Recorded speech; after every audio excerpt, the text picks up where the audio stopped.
So as a quick reminder, the content of general relativity and the way that we work with it, and I should remind you this is the way that we're going to work with it. That is, we're going to do a background test particle split. You do not have to do this. You can do everything together at once, but that kind of requires a Lagrangian formulation, and then you do all the equations of motion. We're not going to do that. We're going to assume that sources create a curved geometry, and then we're going to look at the motion of test particles in that geometry without worrying about the curvature induced by the test particles. Joel? When you consider everything together, is the theory linear or is it nonlinear? Sorry, say it again? Is the theory nonlinear when you consider it? Well, the theory is nonlinear to begin with. So yeah. So what do you mean? What are you asking when you ask linear or not? I mean, the differential equations are highly nonlinear. I was just wondering because you have essentially self-interaction. Sure. Yeah. Yeah.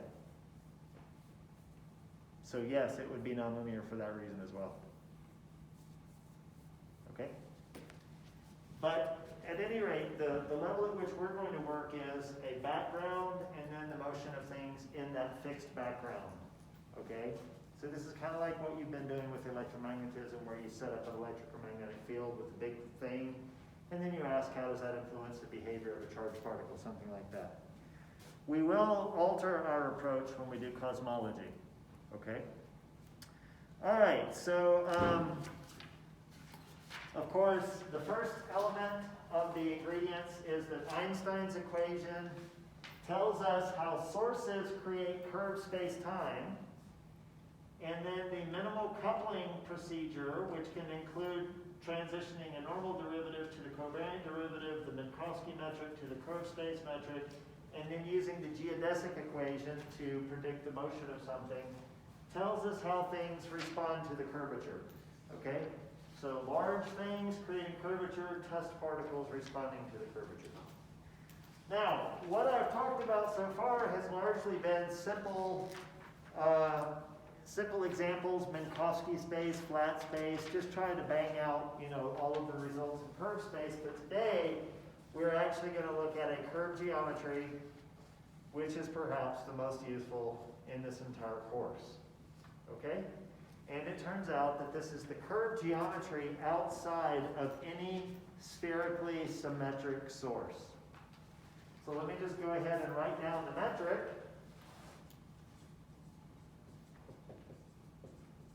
So I want you to consider ds squared is minus 1 minus 2gm over r dt squared plus 1 minus 2gm over r inverse dr squared plus r squared d theta squared plus r squared sine squared theta d phi squared. Okay? This is called the Schwarzschild metric.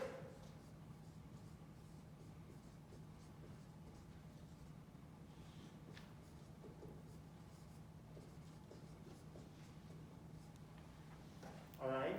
And the next time we meet, we're going to derive this by solving Einstein's equations.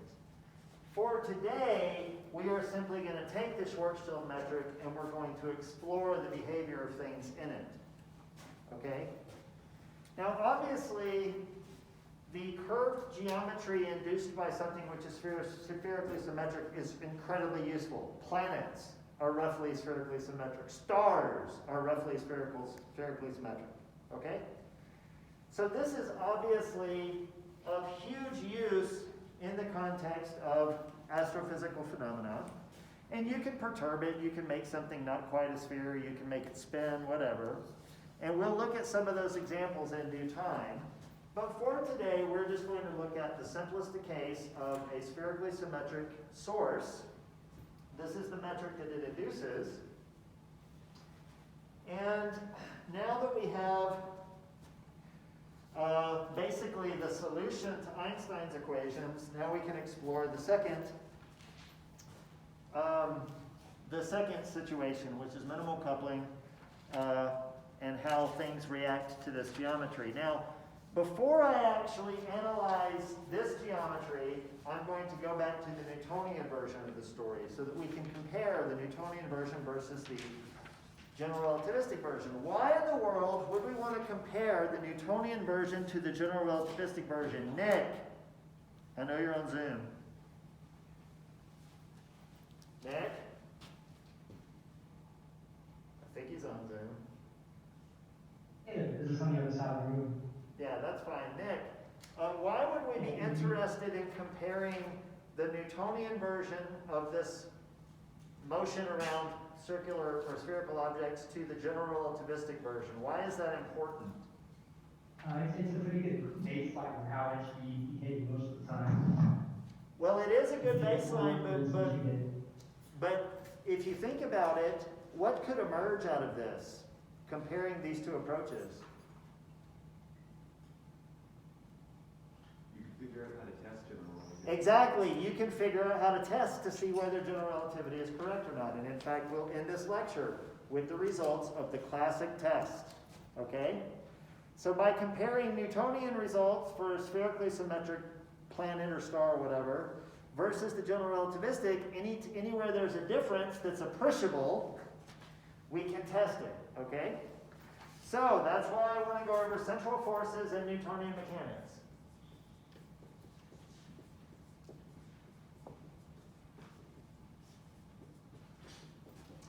And everything that I write, you should have at least seen some aspect of in your education. I don't know where. But at any rate, here we go. So we're going to start with central forces, and then I'll later generalize this, or I'll specify this to the case of a gravitational force, but we can start with just a central force in general. So recall that for a central force, it is only dependent on the radial coordinate in a coordinate system where the origin is put at the center of the source, okay? We can always be stupid and have a spherically symmetric source with its center here and then grab the origin of the polar coordinate system to be over here. Let's not do that though. Let's put the origin of the coordinate system at the middle of the source.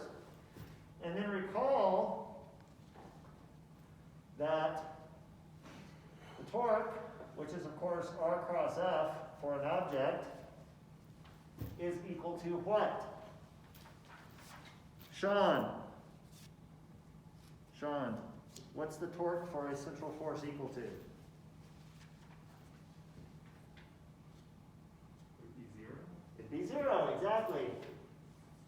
Okay, remember, if this is the location of the object and this is the source, this is the R vector, the force vector is like that, the cross product between two antiparallel vectors is zero.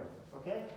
Now that's important because if the torque acting on the object that we're studying this little object and its motion with respect to this big source, that's the story we're doing, then this tells us that the derivative of the angular momentum with respect to time is zero. Okay? This is hopefully something which you might or might not remember from Physics 100. All right? Now, this tells us that the angular momentum is constant, and this means, of course, that its direction is constant.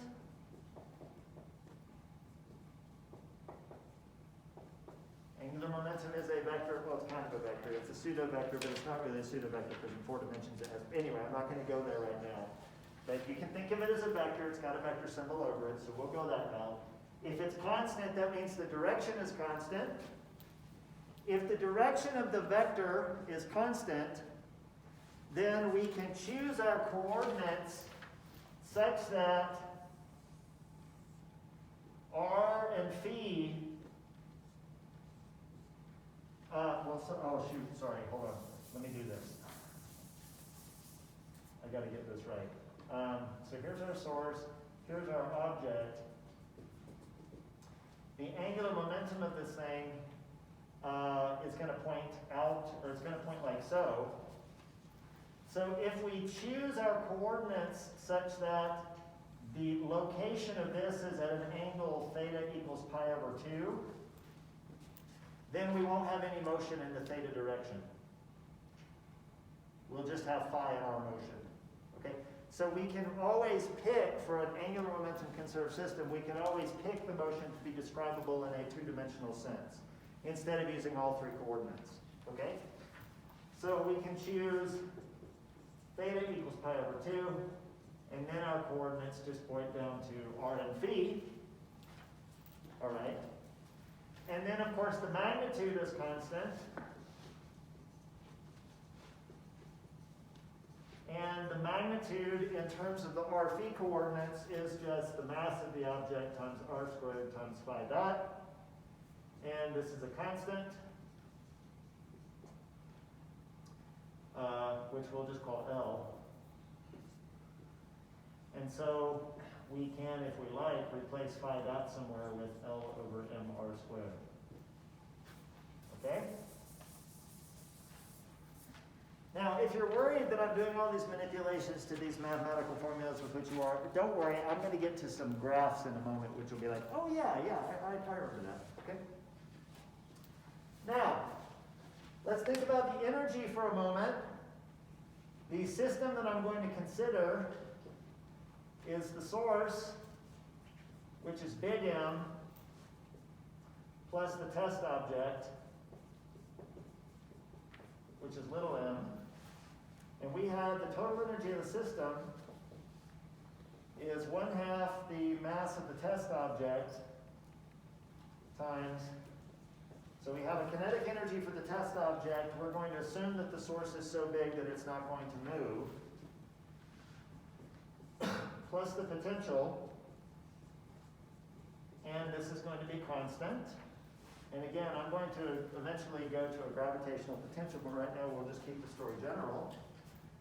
So we can say this is 1/2 m r dot squared. So now I'm going to use the polar coordinates r and phi to describe the velocity. So 1/2 m r dot squared plus 1/2 m r squared phi dot squared plus the potential. Okay? And now I can make use of something. This is just the radial component to the velocity. This is the angular component to the velocity. But recall, I can replace phi dot with an expression in terms of a constant L, a constant M, and the variable r squared. So we can improve this to say 1/2 m r dot squared plus L squared over 2 mr squared plus v of r, okay? And then what we can effectively do is say that this is v effective as a function of r, okay? So what we've done is we've essentially reduced this two-dimensional equation in variables r and phi to a one-dimensional system. The only variable in here is r. Okay? It uses a different potential because it includes the original potential plus this angular momentum dependent term. But nonetheless, we can now treat this, because this is a constant, as a differential equation, which if we solve it, it will give us the radial behavior. Okay? Now we're going to go ahead and set m equal to 1 just for simplicity. There's really no point in keeping the m around. So what we can do, and I might do it, I'll do it here. What we can do is we can plot the effective potential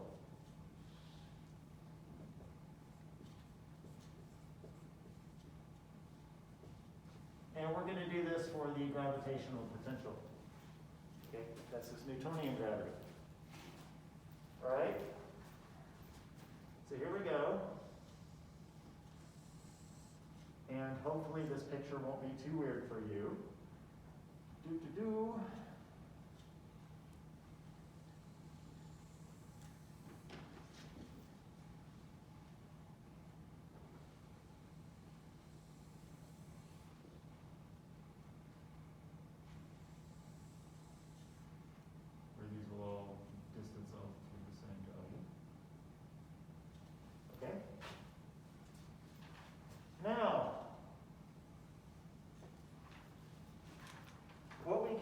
you is that, well, first of all, what do you think is demarcating these different curves that I've drawn?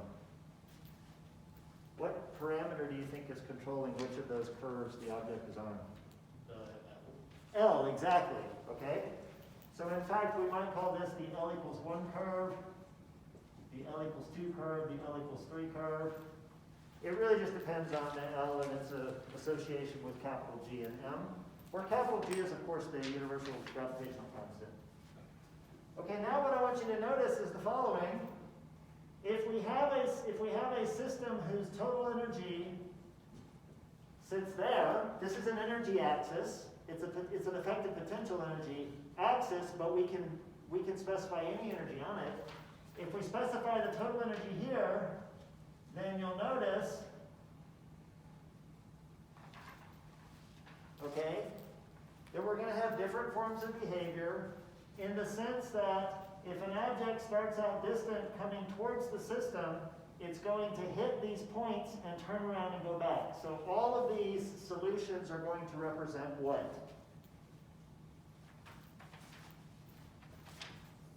What's the object going to do with respect to the source?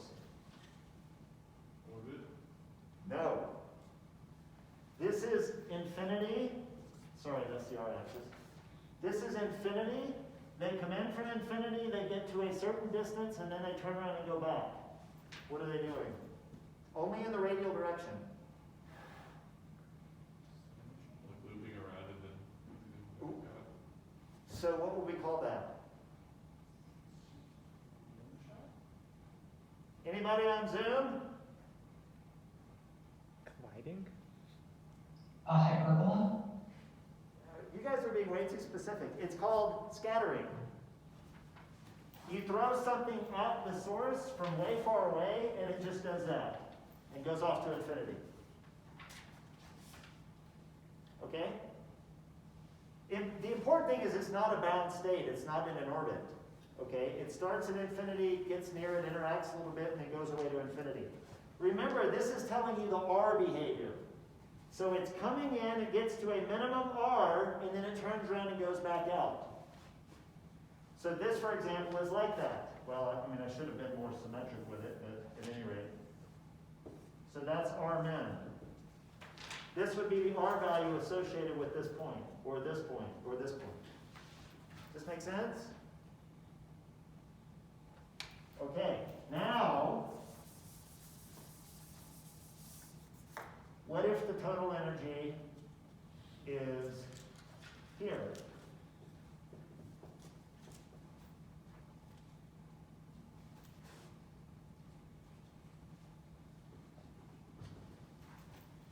What's happening?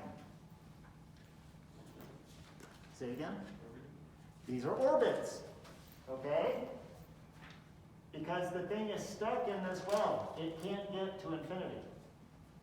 Now, what kind of orbit is it?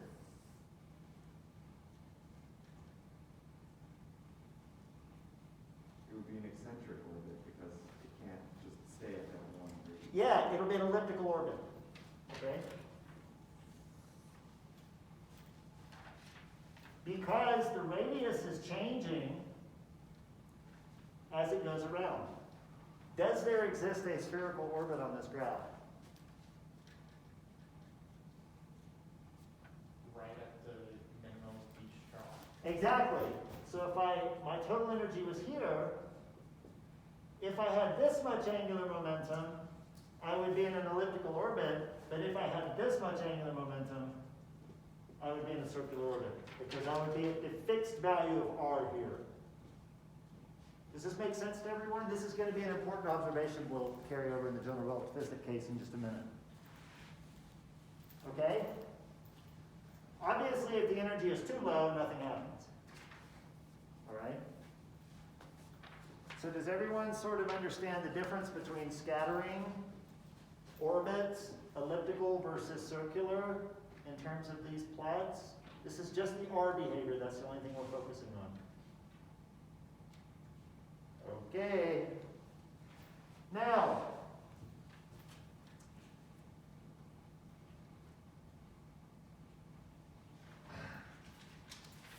what if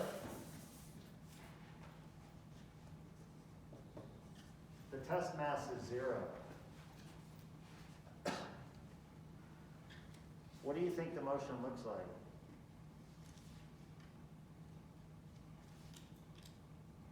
It will be moving at the speed of light. Actually, this is Newtonian mechanics. What kind of orbiting behavior would a massless particle exhibit? Is it just spiraling into it? This is Newtonian mechanics. Force. In Newtonian mechanics, how much gravitational force is exerted on a massless particle? 0. That's the path of a massless particle. Never in orbit, scattering in a sense, but it's not really influenced by the presence of the source. Okay? Does this picture make sense for a massless particle? This is how Newtonian mechanics predicts massless particles will behave. That's going to be different in general relativity in just a minute. Okay?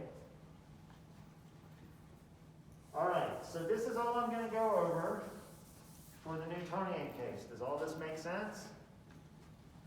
Now we're going to turn to the general relativistic story, which is, of course, going to be a little bit more challenging.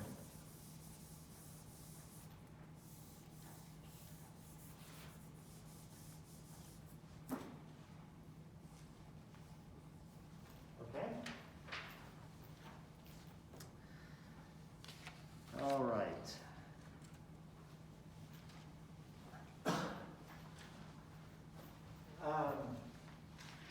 Yeah, I hope you appreciate that this is the actual gravitational potential V of R. And if you want to know how this story plays out for a massless particle, you just take this term and set it to 0. So you can work with this and draw the curves and everything, but the curves will end up corresponding to straight line motion. That might not be obvious.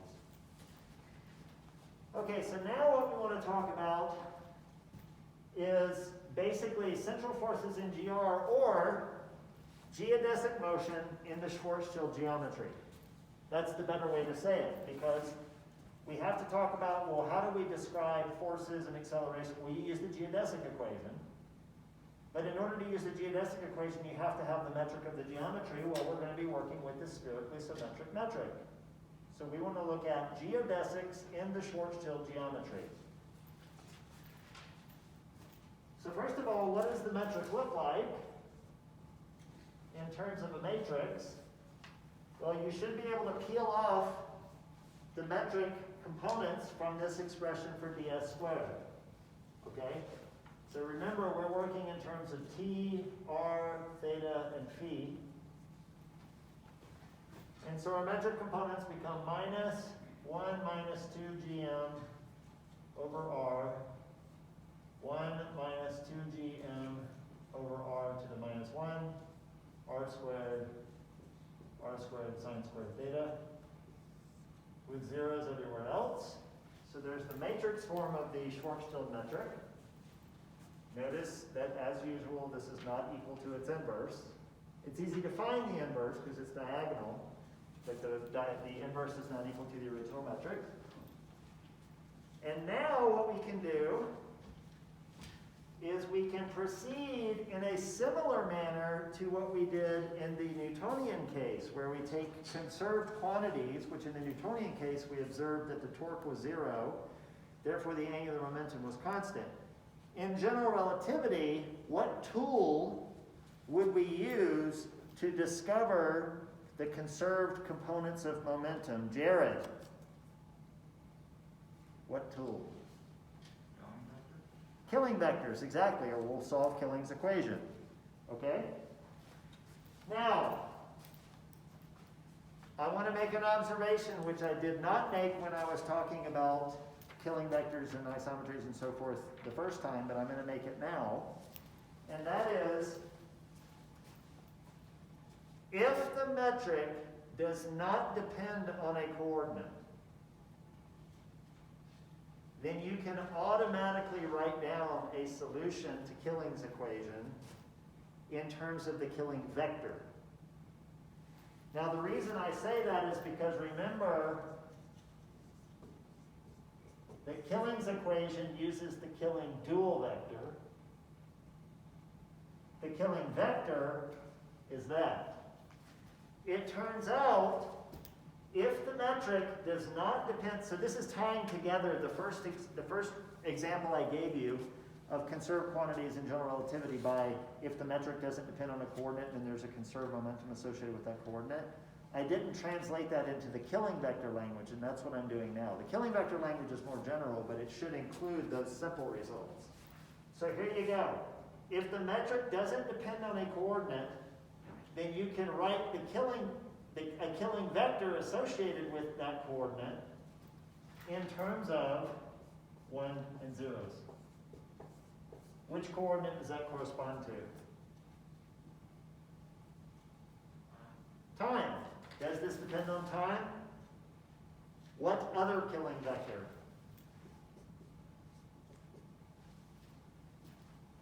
0, 0, 0, 1. 0, 0, 0, 1. Because it doesn't depend on 5.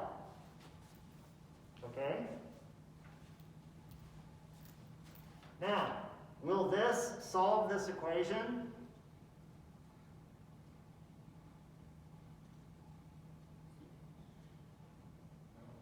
No. You have to take this and turn it into its dual vector. The dual vector will be different. Okay? So let's do that. So we'll call this the T and the phi Killing vectors. The T dual Killing vector would be minus 1 minus 2gm over r, 0, 0, 0. All I'm doing is I'm applying the metric to the vector to lower the index. Of course, this is 1, so it's just pairing up with that guy. There you go. Okay? So hopefully the phi is just as simple.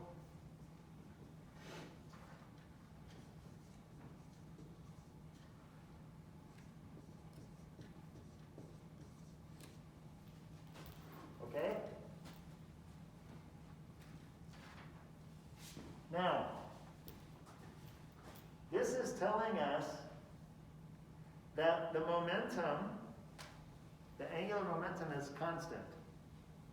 Which means we can play out the story very similarly to what we did in the Newtonian mechanics sense. That is, if the angular momentum is constant, we can just take the plane and we can align it so that you're at theta equals pi over 2. And then you're only going to look in the two-dimensional r phi motion. So I say that because in that context, that's the dual Killing vector for phi. All right? Now, to find the conserved momenta, all we do is we take these dual Killing vectors and we can contract them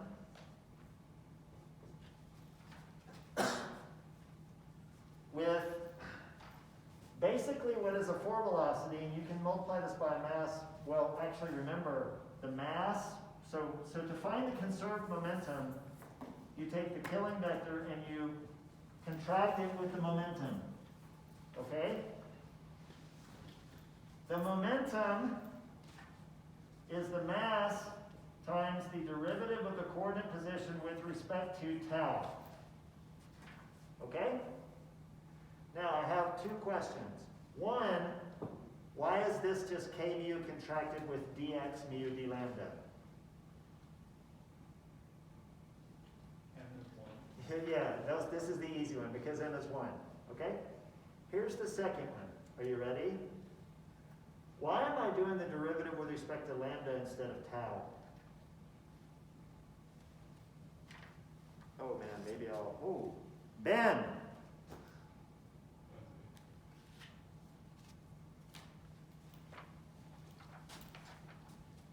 What is lambda? It's like a parameter, It's a parameter. What's tau? proper time. It's proper time. It's also a parameter. What is the interpretation of tau?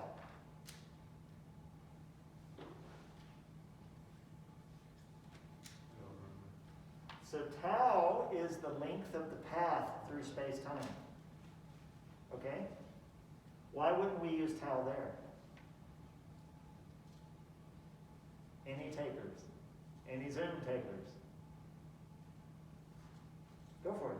If the geometry's changing, then it's not consistent anymore? No, it's still consistent to use the length of the path, but only for a subset of the particles.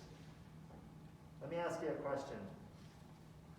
If a particle is moving at the speed of light, what is ds squared? It's 0. How long is the path traveled through space-time by something which is massless? 0. You can't use the proper time to parameterize the path of a massless particle. You can use other things, but you can't use the proper time. We want to include massless particles in this story. Okay? So that's why we're using a more general parameter. Okay? Now I did set mass equal to 1 versus 0, but we'll find that the results will nonetheless apply to massless particles. Okay, so bear with me. All right, so this is going to be the conserved component of momentum. And then doing this, we're going to end up with minus 1 minus 2gm over r times dt d lambda. Okay? And this just corresponds to the energy of the system, which is conserved, because the derivative of this combination is always conserved. It's always 0, the derivative with respect to time. Okay, so then we can do the angular part.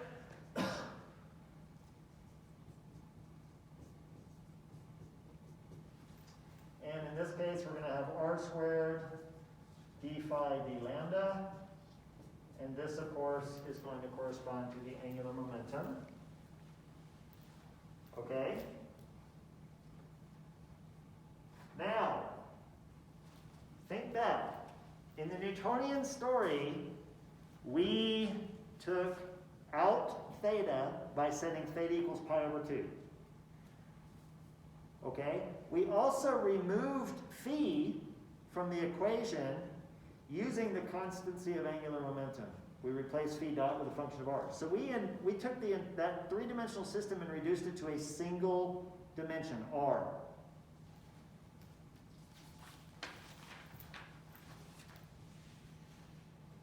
It doesn't look like that's going to work here.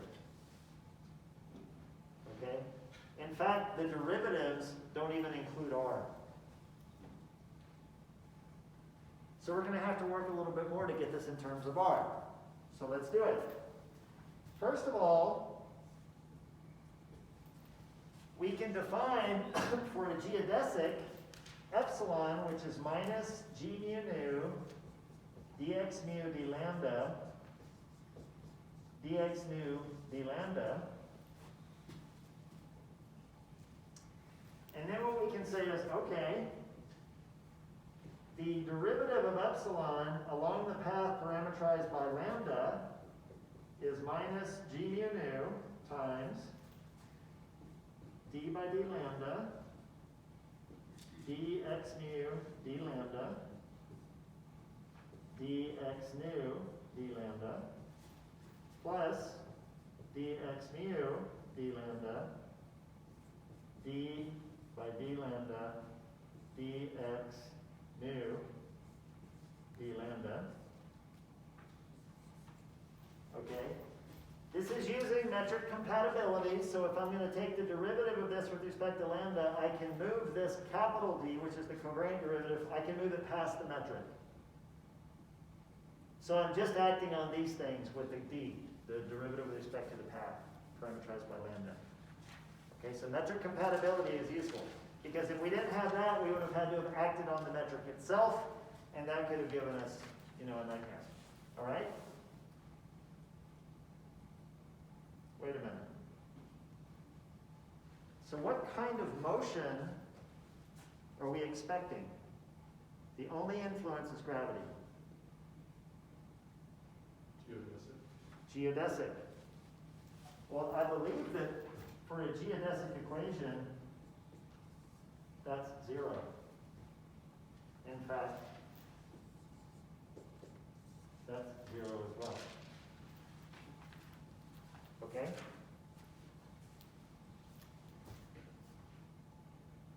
So this epsilon is a conserved quantity in that the covariant directional derivative along any path is 0. All right? Well, hang on. Now we can write out what epsilon is in terms of these things. And that's going to be 1 minus 2gm over r dt d lambda squared minus 1 minus 2gm over r inverse dr d lambda squared minus r squared d phi d lambda squared. Okay?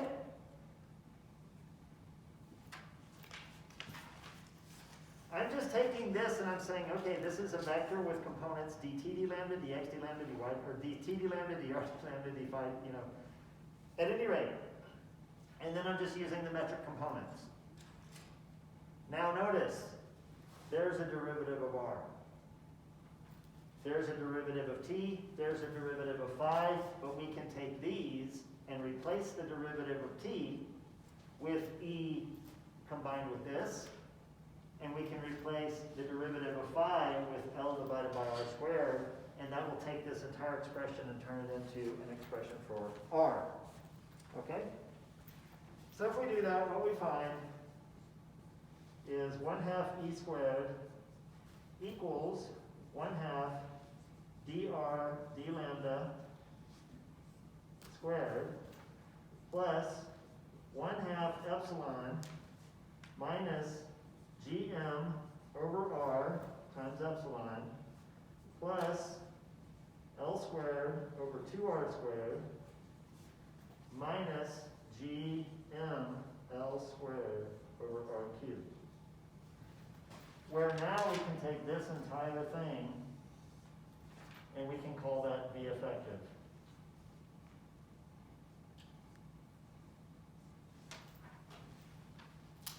So this is now a one-dimensional system. All right? We good? Because I'm going to erase everything except that bottom equation. All right.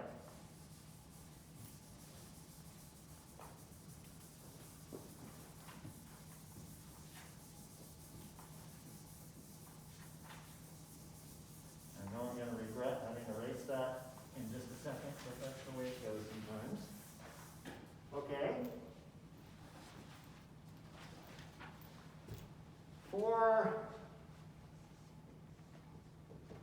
m greater than 0,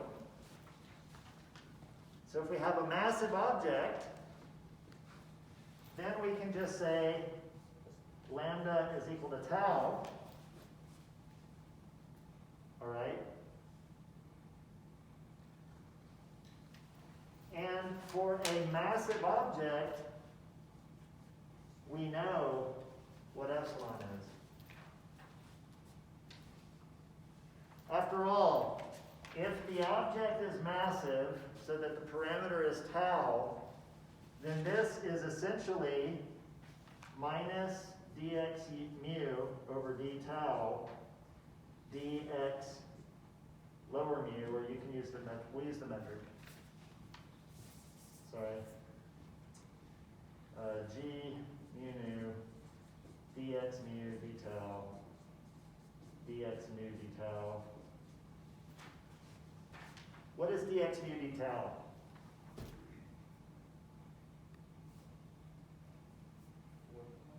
It's the 4 velocity. What happens if you take the 4 velocity of something massive and you basically square it?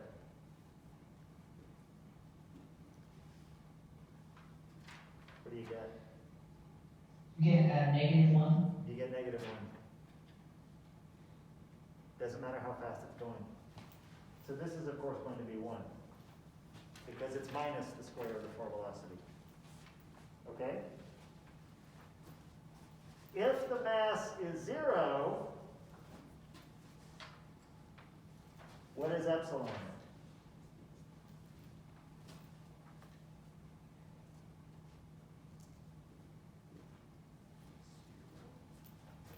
It's 0. Look at this. G mu nu, dx nu, that's ds squared. Okay? Now I want you to notice, for a massless particle, we set epsilon to 0, but we still have non-trivial interactions. That's a signifier that general relativity is going to impact massless particles. If the particle is massive, epsilon will be 1, and you'll get even more. Okay? So now let's paint a picture of what's going on in the general relativistic scenario. And we'll start with the massless case. So if mass is 0, then B effective is just L squared over 2R squared minus GML squared over R cubed. Woo. And then if I want to plot this, what I'll get is, first of all, a critical point, R equals 2GM. And then I will have trajectories such as this.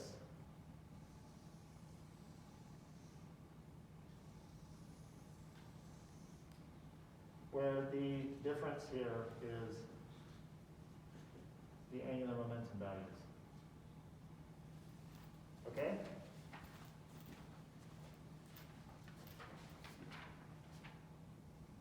Do you think that's what we would have gotten if we had plotted the effective potential for massless scattering in the Newtonian case? We didn't do it, but do you think that's what we would have gotten? The answer is, hell no. Because what do you notice about these curves? They all exhibit what?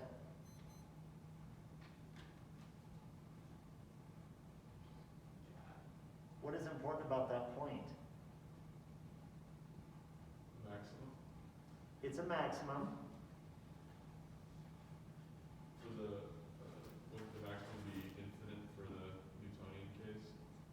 Well, actually, no. So what I'm thinking is, what if I gave a particle with L equals 1, the angular momentum equals 1, what if I gave it the amount of energy E total, such that E total was exactly the peak? What would the particle do? It would be in an unstable orbit. It would be in a circular orbit, and it's unstable. First of all, the fact that it's in a circular orbit is pretty amazing. It's a massless particle, for Christ's sake. But this massless particle can exhibit a circular orbit. Granted, it is an unstable circular orbit, unlike the orbits here. These circular orbits are stable. You bump it a little bit away from the circular orbit and it'll just oscillate. Okay? However, these, if you bump it away, it'll scatter to infinity. Or it'll drop in. Okay? So clearly we've got some interesting behavior for the massless case. Now let's look at the massive case. And honestly, the massive case is the more important one, because the massive case, it's way easier to do experiments on massive things rather than massless things. Okay, we can do experiments on massless, but we find it much easier to do experiments on massive. So here we go. The massive case goes as follows. If m is greater than 0, excuse me, then the effective of R is minus gm over r plus L squared over 2R squared minus GML squared over R cubed. Okay? We can ignore this. This is just a constant contribution to the energy, so it's not going to impact the curves. And then all I've done is I've set epsilon equal to 1 in all the rest of the terms. And now if we graph this, we find the following. First of all, R equals 2GM is playing an important role. And then we have the following. we have a curve which is roughly L equals 1.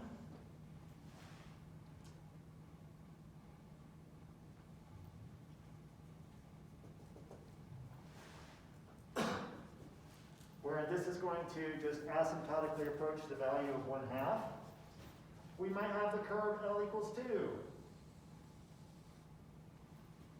And then we might have the curve L equals 3.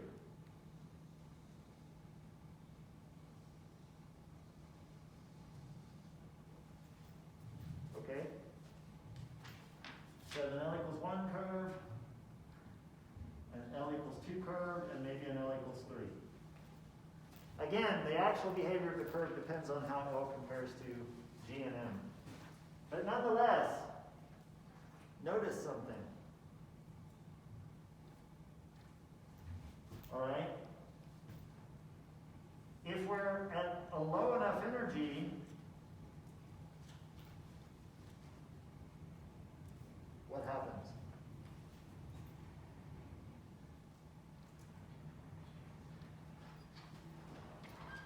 You have to go in. Okay?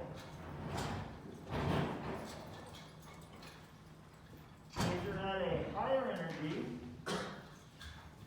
then you can actually be in an unstable orbit, you can be in a circular orbit. But I want you to notice something interesting is happening. If I tune down L, eventually what happens is this unstable maximum and this stable minimum join, and I now get these scattering curves. Okay? Sorry, these absorption curves.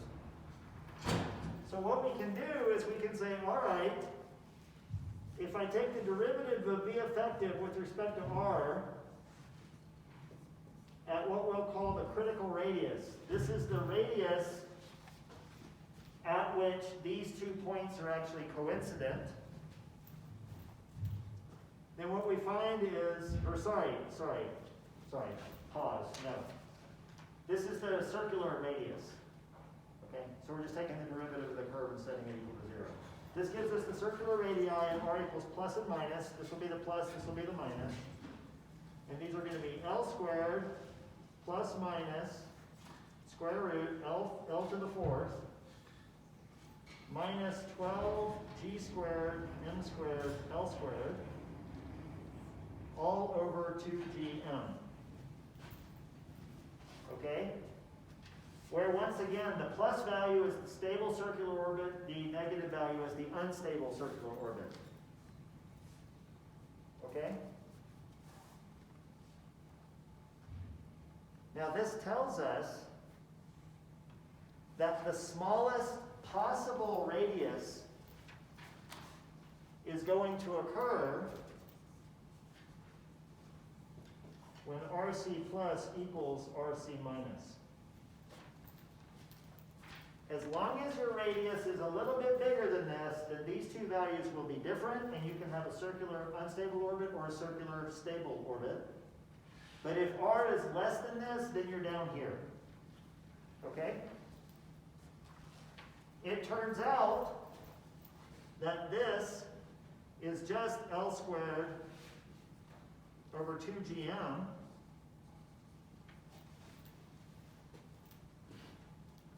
All right. And then going back and plugging in what we know about L squared, we can find that this is 6 times G times M. Okay? So what we're saying is that for a mass, a large source of mass M, the smallest circular orbits allowed are at a radius of 6GM. Well, let's ask ourselves, based on astrophysical objects, can we put something in a circular orbit at a radius from the center of less than 6GM? If you can't, then you've verified general relativity. Because remember, in Newtonian mechanics, you can always put something in a circular orbit. You just have to give it enough speed. You can't do it if it's in the ground. but as long as it's above ground, you can always put something in a circular orbit. However, in general relativity, there is a minimum radius. Anything below that will not go into a circular orbit at all. So let's just tabulate these answers. So first of all, we can think about the Earth. The Earth has a value of 6 GM, where you reinsert 1 over c squared to get the numbers right. The Earth's value is 0.03 meters.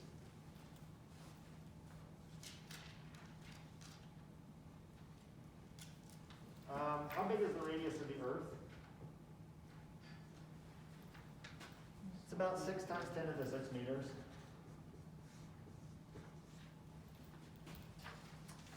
So the smallest circular orbit around the center of the Earth, given the mass of the Earth, is 0.03 meters. The radius of the Earth is 6 times 10 to the 6. Can we do this experiment? If we go to the center of the Earth, then yes. No. Yeah, no, we can't do this. This is an orbit underground. Does that make sense? We can't do it, okay? So maybe we should explore other options. So let's take the sun.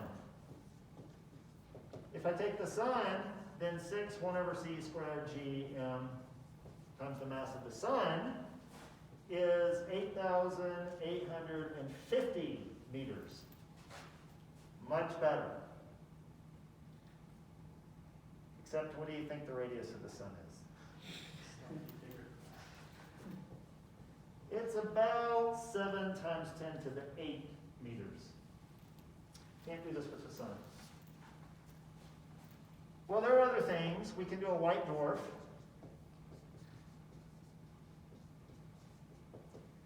Okay? And we'll just go ahead and take the white dwarf to be about the same mass as the sun. The white dwarfs are stellar relics. So we can again say that this is about 8,850 meters. The radius of a white dwarf is considerably smaller, but it's still 10 to the 6 meters. Let's try a neutron star. A neutron star, again, about the mass of the Earth, so 6 GM will be about 8,850 meters. Any guesses on the radius of a neutron star? About 15, I think it's about 7 kilometers. It's about 10 to the 4th meters. Okay? So it looks like we can't do this, right? I'm assuming is a black hole the answer to this. Oh! Black hole.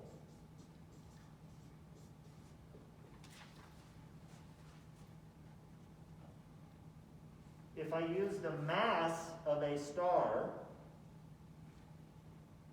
in order to calculate the minimum circular radius orbit around a black hole, I'm going to get 8,850 meters.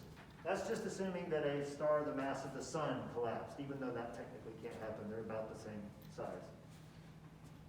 What is the radius of a black hole?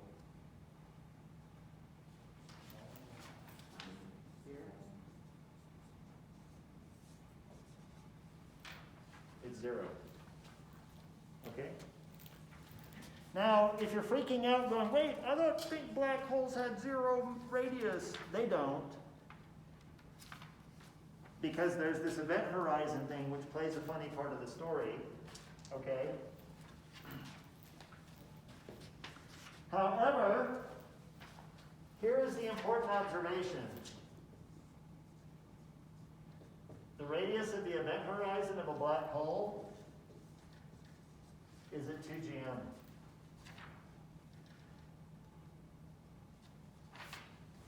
The smallest circular radius or circular orbit you can have is at 6 GM. So if you found a black hole, you could do this experiment without losing the thing inside of the horizon. So there's a test of general relativity. All we got to do is find a black hole. Okay, so there's got to be another test, and it turns out there is. And this is probably the one that you've heard of, and I'm going to go through this really quickly because we're out of time. But I really want to finish this story before I let you go. And I'll just skip through a lot of the mathy details, and they're written up in the notes.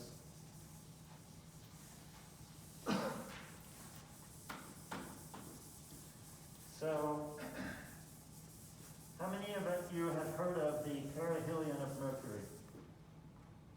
Haven't heard of that question. Oh, go for it.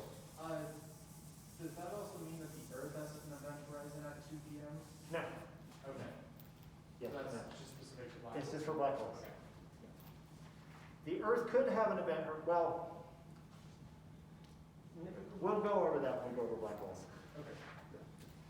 Okay, all right, so the Perihelion Shift. So how can I do this really quickly? I think I can do this really quickly. Okay, so notice, if a particle is in an elliptical orbit, shoot, I did it. Then the point of closest approach, so this is the source, this is the object and orbit around it. The closest approach is called the perihelion.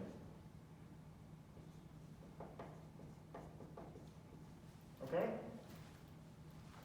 Now, in the Newtonian case, we can use essentially the energy and the constancy of angular momentum to derive the radial position as a function of phi, and I do this in the notes, but I'm not going to do it in class.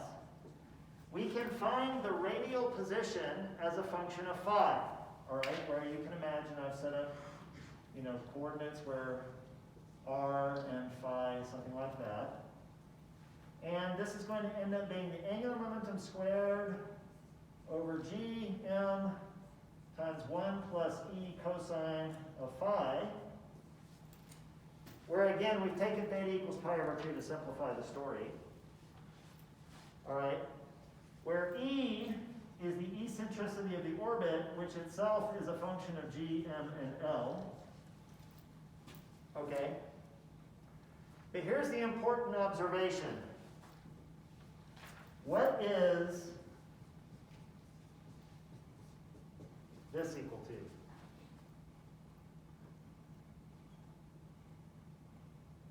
Same thing, right? The same thing. This is periodic in phi, which means if you watch this orbit, the perihelion always takes place at the same location.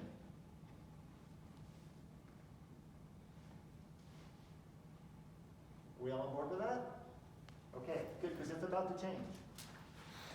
All right. In general relativity, what we can say is the following. So for GR, use the effective potential that's general relativistically corrected for a massive object. And then what you'll find is that in general relativity, r of phi takes the following value: L squared over gm times 1 plus epsilon times the cosine of 1 minus alpha phi, where alpha is 3g squared m squared over L squared. Okay? Now don't get sidetracked by all the business in that formula. What I want you to tell me is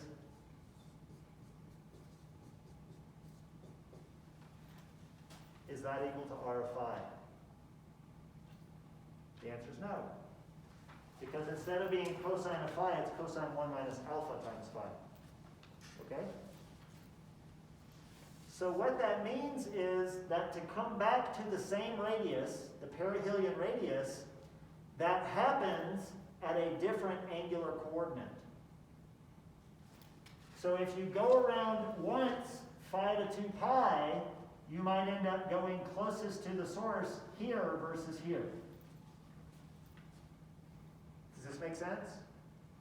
Okay, good. Now we can actually calculate the angular shift, and again, the calculations are in my notes, but I'm just kind of skirting through it. In this case, what we find is that the shift, the angular shift of the perihelion is given by 6 g squared m squared pi over L squared. Okay? Where again, this is the mass of the source, not the object which is moving around it. Okay? Now, that is the shift in the location of the perihelion after 1 revolution. Now, in order to actually figure out what the angular momentum of this planet is, or this thing that's in orbit, what we can do is we can just take this and we can compare it to the equation for an ellipse. Okay? And again, I won't go through this. You can follow it in the notes. But at the end of the day, what we find, just comparing this to the equation of an ellipse, is that delta phi is equal to 6 pi times gm over 1 minus the eccentricity of the ellipse squared times the semi-major axis. Or sorry, the semi-major axis.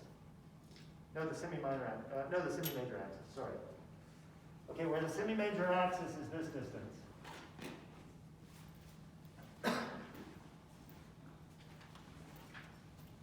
Okay?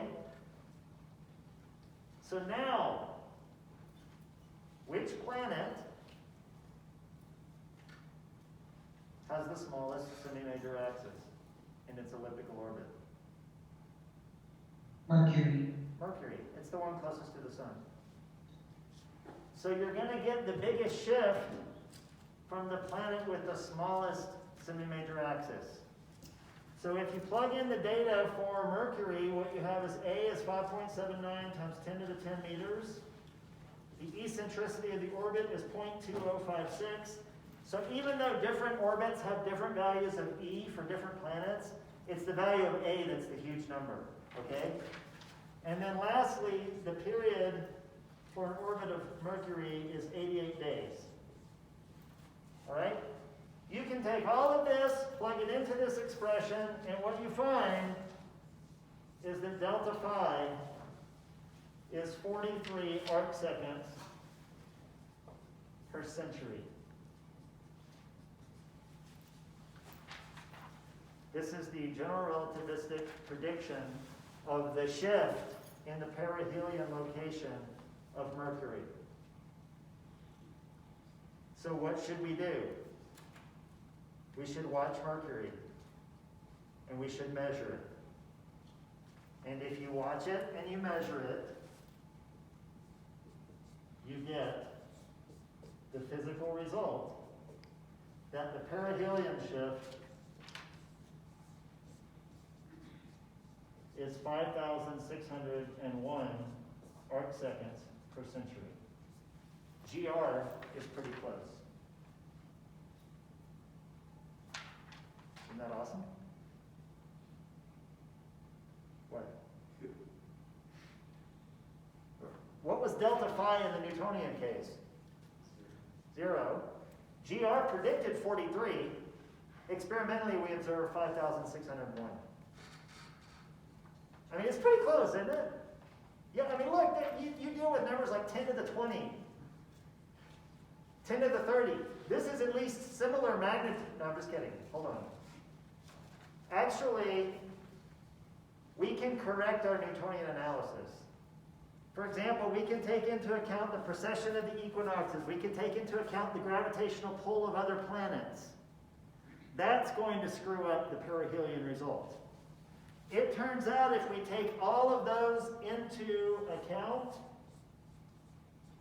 for a correction to the Newtonian result, what we get is 5,558 arc seconds per century. That's a purely Newtonian result, taking into account all the corrections. Can anybody do the addition in their head? What is 5,558 plus 43?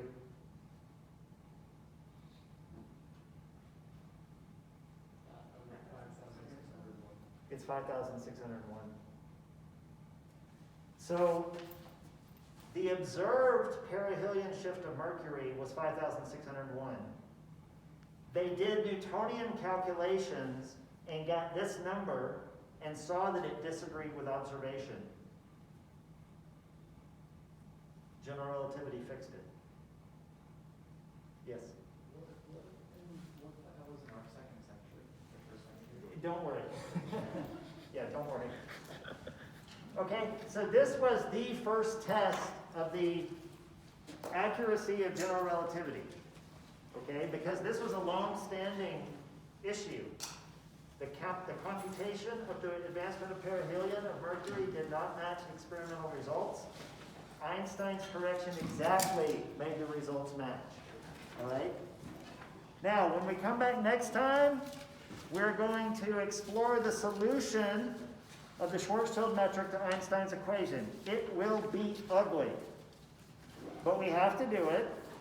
Once we have it in hand, we are then going to explore it in more detail. In particular, this metric is also the metric outside of another spherically symmetric thing called a black hole. And we're going to explore the black hole properties after that. Don't forget, your midterm exam is next Tuesday. It's going to be based on